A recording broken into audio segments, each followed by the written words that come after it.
Bana Mai Banoko, Bana Lumumba, Bana Tata Kasavubu, Bana Yatata Mobutu Seskul Kukumbwendu Wazabanga, Bana Tata Etienne Tshisekedi wa Mulumba, Bana Tata Lumumba. Trop de saluts pour la Binonio Sobolanda Biso de temps en temps, fidèles téléspectateurs à Genor TV. Yambona Nabanda, moi Flash Yo, bon s'abonner, nous sommes abonnés à Genor TV, s'abonner à Genor TV, Pesa Biso abonnement. Pesa Biso abonnement na yo, Biso Tolobela Kamingi Congo. Bo like Flash Yo. Merci na ba onyo so partager ba lien ya ba émission na Biso. En tout cas, merci beaucoup. Rwanda azo continuer kozwa baku. Rwanda azo continuer kozwa baku. Donc Nzambe ya ba Congolais. Ala la kate animba kate. Rwanda azo sala biso mabe. Oui, tozana ba traître na FARDC, na gouvernement, na parlement, na ba institution nyonso. Nous le reconnaissons que tozana ba traître bazali. Malgré présence ya ba traître, malgré ba activité nyonso bango bazo sala en connivence na Rwanda. Mais Nzambe oya likolo azo ke la biso mawa et azo continuer kokota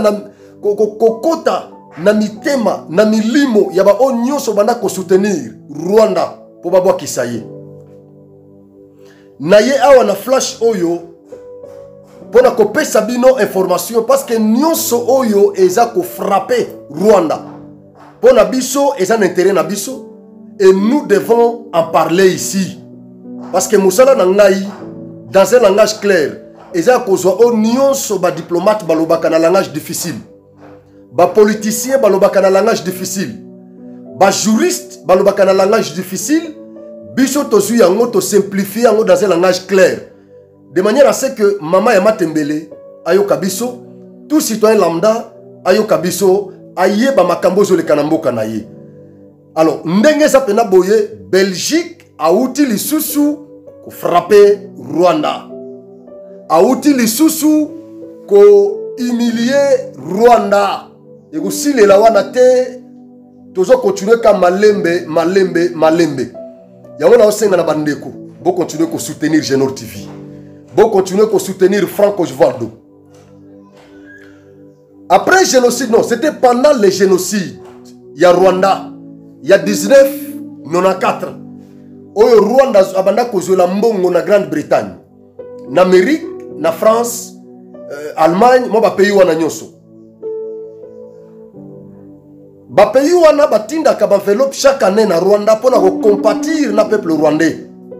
À cause du génocide, il y a 1994. Toloba lobela ngotro awa. Kagame na politique na ye, lokola comprendre faiblesse ya ba occidentaux wana. Kagame a créé mo ba structure na ba pays wana. Pour ba banda kolobela ka chaque fois histoire ba relataka histoire et génocide. De sorte que ba français o ba uti ko botama, ba belge o ba uti ko botama, ba américain o ba uti ko botama, o ba yebaki histoire wana te ba yeba yango.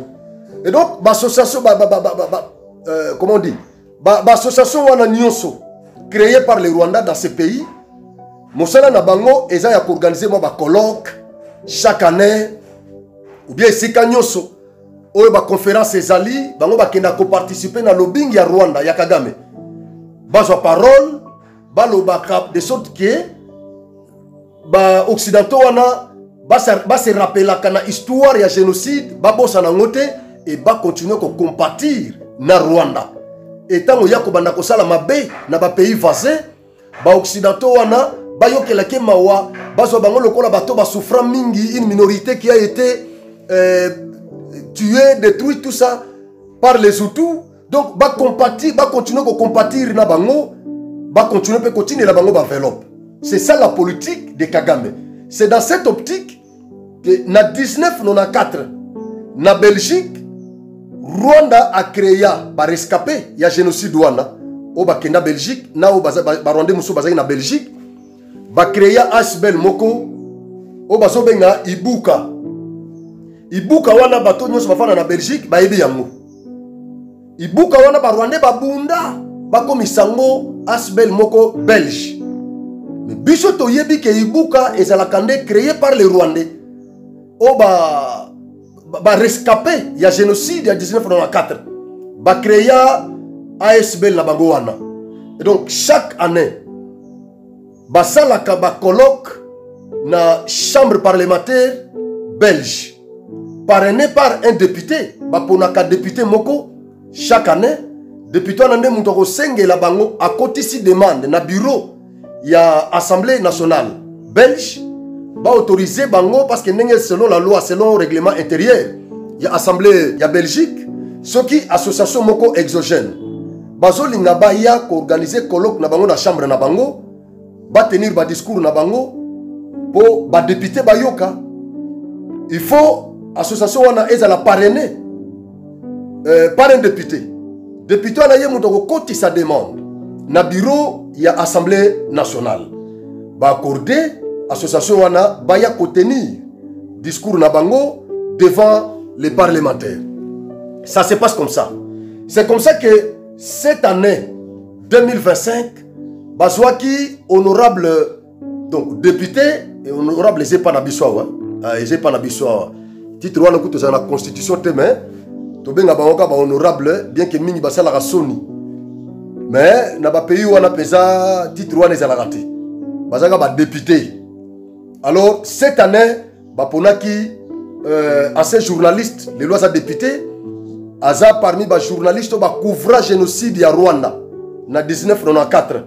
Michel Maeg nde bazwaki ane oyo pour apparrainer bango. Et le monsieur avait accepté. À côté ça qui déjà demande na bureau il y a assemblée. Et bureau et accordé bango, il fallait qu'il ba tenir colloque na bango wana jeudi à Lelo le 27 mars 2025. Il n'y a que ça les malelo. Mais na dernière minute, lobby, mercredi, makambo échangé. Gouvernement belge, bah comme rendre compte que gouvernement rwandais a comment politiser l'activité ya ASBEL wana Ibuka. Donc bah comment copier ça bango discours ya contenir. Chaque année, il faut bango de préparer discours à partir de Kigali. Bapé Sabango et bango va respecter orientation du gouvernement rwandais. Selon les Belges, selon perspective na bango, c'est une ASBEL indépendante. Ça ne doit pas être instrumentalisé par les politiciens. Ils doivent relater l'histoire de ces génocides en indépendance d'esprit. Ils doivent inviter des scientifiques, des professeurs qui peuvent venir animer ces conférences-là sur le plan scientifique, montrer les conséquences des génocides, montrer au monde comment faire pour éviter les génocides. C'est comme ça que ça se passe. Alors, selon le gouvernement rwandais, il y a mon élève en ascensuanate pour naïe, il faut à côté sabango malobana munoko. Naba intervenant nyoso bazoya.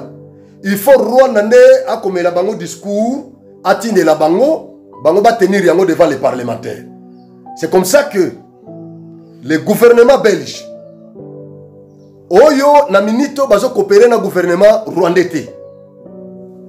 Le 17 mars oyo Rwanda a kati relations diplomatiques, Belgique peut a rappelé ba diplomate ne nyonso o bazalaki en poste na Rwanda. Bango nyonso bazongi na Belgique. Ba o ya Rwanda pe o bazalaki kuna chargé des affaires rwandais o azaki na Belgique, ba rappeler pe. Et donc ba relations diplomatiques na bango pour le moment eza coupé. Eza coupé parce que Rwanda estimait que Belgique a soutenir RDC, a sengé la bango ba sanction. Voilà pourquoi a zolé ba décision wana. Belgique peut lobby, loko la ba relation est katani. Vous n'allez pas relater votre histoire sur notre territoire. Non. Vous n'allez pas relater l'histoire des génocides là sur notre territoire. Nenge bino. Bomone la kango. Parce que bisope na côté na bisope tozana ba version mususu à génocide. Donc tu autoriser bino les sustés, tu bana autoriser bino tango makambo banda kotambola bien entre biso na bino. Et donc pour le moment comme ça marche pas bien, vous n'allez pas encore organiser vos colloques là chez nous. La Belgique n'est pas le Rwanda et le Rwanda n'est pas la Belgique également. Et donc boluka mboka mususu boke négocier la activité na bino. C'est comme ça que les députés là belges de son état qui s'est rendu compte de cette politisation des activités de cette association Ibuka par le gouvernement rwandais. Il a retiré son parrainage. Alobi ngai nakoki ko parrainer l'activité où ils ont politisé. Et qu'est-ce qui a encore aggravé la situation? C'est lorsque le Rwanda oblige à cette association et à tous les organisateurs de ces colloques d'accorder la parole à leur ministre qui avait déjà un discours bien conçu au Rwanda. Et surtout que nous sommes pendant la guerre, Rwanda et le Congo, et la Belgique a déjà montré sa face. Maintenant, le Rwanda envoie son ministre avec un discours déjà conçu pour venir le tenir devant les députés belges. C'est comme ça que la Belgique s'est dit non. Nos relations diplomatiques sont coupées.